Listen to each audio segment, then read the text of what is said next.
આજે હું તમને એક એવી કહાણી સંભળાવવા જઈ રહી છું જે સાંભળીને એવું લાગશે કે જાણે કોઈ બ્લોકબસ્ટર ફિલ્મની સ્ક્રિપ્ટ હોય, પણ ના, આ એકદમ સાચી ઘટના છે. આ વાત છે અકલ્પનીય હિંમત અને અતૂટ સંકલ્પની. આ ઘટના બની હતી પશ્ચિમ ઓસ્ટ્રેલિયાના વિશાળ દરિયા કિનારે. અને સાચું કહું તો એક પરિવાર સાથે જે બન્યું એ કોઈપણ રોમાંચક ફિલ્મની સ્ટોરી જેવું જ લાગે છે. પણ આ કોઈ કાલ્પનિક કથા નથી, આ હકીકત છે.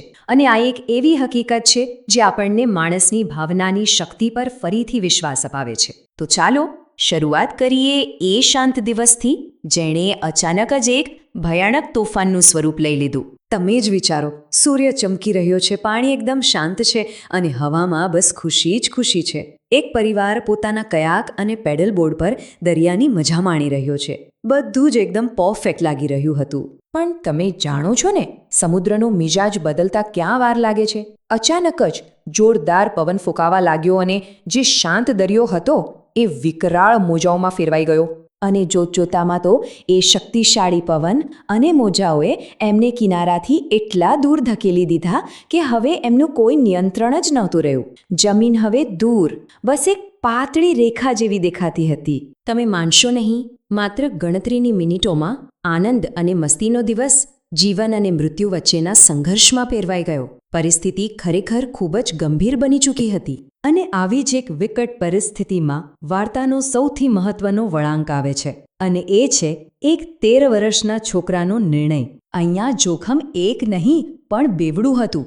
એક તરફ તેઓ કિનારાથી માઇલો દૂર ઊંડા અને થીજાવી દે તેવા ઠંડા પાણીમાં ફસાયેલા હતા, અને બીજી તરફ એ વિસ્તારમાં શાર્કનો ખતરો પણ રહે છે, જે આખી પરિસ્થિતિને વધુ ભયાનક બનાવતો હતો. અને આ ભયાનક સંકટનો સામનો કરવાનો જેણે નિર્ણય લીધો એ છોકરાની ઉંમર હતી માત્ર 13 વર્ષ. એના મનમાં જે ડર હશે, આસપાસ જે ભયાનકતા હતી, એ બધાની વચ્ચે એણે એક એવો નિર્ણય લીધો જે કોઈની પણ કલ્પના બહાર હતો. એણે કહ્યું, હું તરીને કિનારે જઈશ અને મદદ લઈ આવીશ. અને બસ અહીંથી શરૂ થયો એક બાળકની સમુદ્ર સામેની લડાઈ. દરેક અશક્ય પડકાર સામે એક મહાકાવ્ય જેવી તરવાની સફર. એનો સંઘર્ષ કોઈ સામાન્ય નહોતો. શરીરને થીજાવી દે એવું ઠંડુ પાણી, પહાડ જેવા લાગતા ઊંચા મોજાઓ, પાણીની નીચે છુપાયેલા અજાણ્યા જોખમો, અને સામે બસ દૂર દૂર સુધી ફેલાયેલો અનંત સમુદ્ર. અને એ પણ એક ક્ષણ અટક્યા વગર. લગભગ 4 કલાક સુધી એ સતત તરતો રહ્યો. એનો દરેક શ્વાસ, દરેક હાથનો ઘા એના પરિવારને બચાવવાની આશા હતો. અહીં શરીર અને મન વચ્ચેનું યુદ્ધ સ્પષ્ટપણે દેખાઈ રહ્યું હતું. એક તરફ એનું શરીર હતું, જે દરેક ક્ષણે જવાબ દઈ રહ્યું હતું, થાકીને તૂટી રહ્યું હતું. પણ બીજી તરફ હતું એનું મન, અને એનું મન હાર માનવા તૈયાર નહોતું. તો પછી એની આ અદમ્ય ઈચ્છાશક્તિ પાછળનું બળ શું હતું? એનો પરિવાર. એના માટે કિનારે પહોંચવાનો અર્થ માત્ર પોતાનો જીવ બચાવવાનો નહોતો, એનો અર્થ હતો એના આખા પરિવારનો જીવ બચાવવાનો. પણ કહાણી અહીં પૂરી નથી થતી. કિનારે પહોંચવો એ અંત ન હતો, એ તો મિશનનો બીજો તબક્કો હતો. હવે શરૂ થઈ કિનારા પરની દોડ.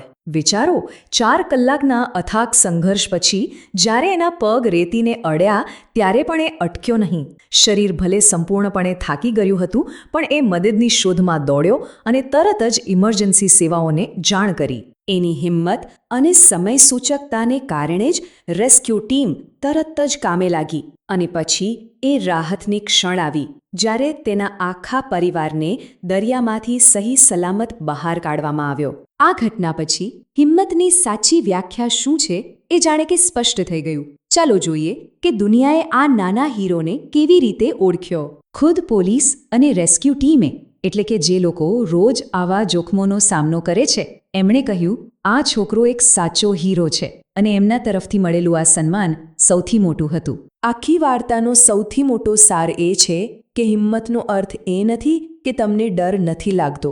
હિંમતનો સાચો અર્થ છે ડર હોવા છતાં પણ આગળ વધવું. ખરેખર આ એક એવા નાના છોકરાની વાત છે જેનું દિલ અને જેની હિંમત સામે પેલો વિશાળ સમુદ્ર પણ નાનો લાગ્યો. અને અંતે આ ઘટના આપણને એ જ શીખવે છે કે જ્યારે વાત પરિવારની આવે છે, ત્યારે એક સામાન્ય માણસ પણ અસાધારણ કાર્યો કરવાની શક્તિ ધરાવે છે.